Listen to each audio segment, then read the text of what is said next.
Assalamualaikum warahmatullahi wabarakatuh. Salam, Om Swastiastu, Namo Buddhaya, Salam Kebajikan. Di video kali ini kita bakal ngebahas tentang wawancara klinis. Apa sih wawancara klinis itu? Biar tahu lebih banyak, simak videonya sampai selesai ya. Sebelum mulai, kita lihat dulu nih, kira-kira apa aja sih yang mau dibahas di video ini. Yang pertama, kita akan ngejelasin sejarah wawancara klinis, mulai dari siapa tokohnya sampai ke penjelasannya. Lalu yang kedua ada jenis-jenis wawancara klinis. Nantinya kita akan tahu beberapa banyak cara untuk melakukan wawancara klinis. Lalu yang terakhir ada tahapan pelaksanaan wawancara klinis biar kita tahu dan gak salah kalau mau mulai wawancara pendekatan klinis. Sebelum ngebahas lebih jauh, kita cari tahu dulu yuk siapa sih tokoh yang memunculkan istilah wawancara klinis. Yaitu Jean Piaget. Singkatnya, Jean Piaget menyadari bahwa metode penelitian psikologis yang pada saat itu tidak memadai untuk mempelajari perkembangan kognitif. Ia mulai mendekatkan wawancara yang memiliki banyak kesamaan dengan wawancara diagnostis psikiatri. Ia menyebut prosesnya sebagai wawancara semi klinis. Wawancara semi klinis biasa menggabungkan pertanyaan standar dan non-standar sebagai sarana untuk mengeksplorasi kekayaan pemikiran anak-anak. Nah, kira-kira apa saja ya jenis-jenis wawancara klinis? Yang pertama, itu ada diagnostic interview. Biasanya digunakan pada klien atau pasien psikiater. Fokusnya yaitu pada simptom-simptom atau gejala-gejala untuk mendeskripsikan tingkat keparahan atau tipe-tipe permasalahan klinis. Yang kedua yaitu intake interview, digunakan untuk mengenalkan klien dengan kondisi klinis sehingga fokus pada keinginan-keinginan klien yang sedang dirasakan. Yang ketiga yaitu case history interview.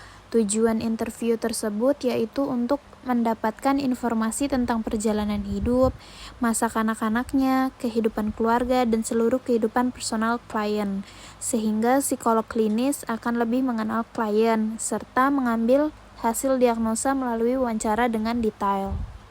Selanjutnya yang keempat ada interview dengan informan, yaitu sertakan orang-orang terdekat klien seperti orang tua, pasangan, saudara kandung, atau sahabat. Dengan begitu, psikolog klinis akan mengambil informasi yang sulit didapatkan oleh klien. Yang terakhir yaitu ada consultation interview. Biasanya dilakukan di perusahaan atau di sekolah seperti bimbingan konseling. Selanjutnya ada pembahasan tahapan wawancara klinis. Poin pertama yang harus dilaksanakan adalah melakukan persiapan. Kira-kira apa aja sih yang harus disiapin untuk wawancara klinis? Pertama-tama, persiapkan tempat yang nyaman dan tenang. Nantinya klien kita bisa leluasa ngungkapin semua yang dia rasain selama proses wawancara.